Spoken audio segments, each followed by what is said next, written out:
soñando la esperanza, caminando por las calles de mi amado pueblo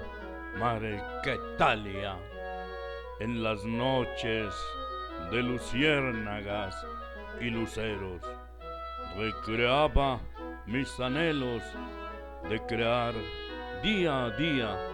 sin límites ni fronteras, todos mis versos. En esas caminadas me invadía la pasión de escribir con el alma y el corazón, reflejando todas mis experiencias humanas en mis versos, de momentos con inspiración, plenos de amor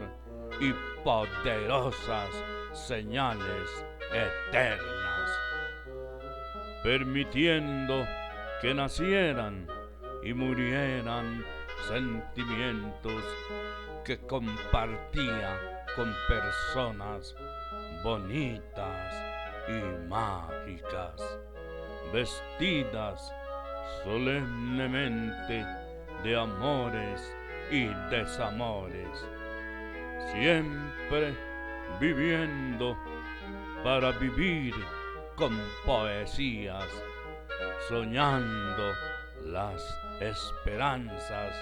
y creando lindos amores, soñando la esperanza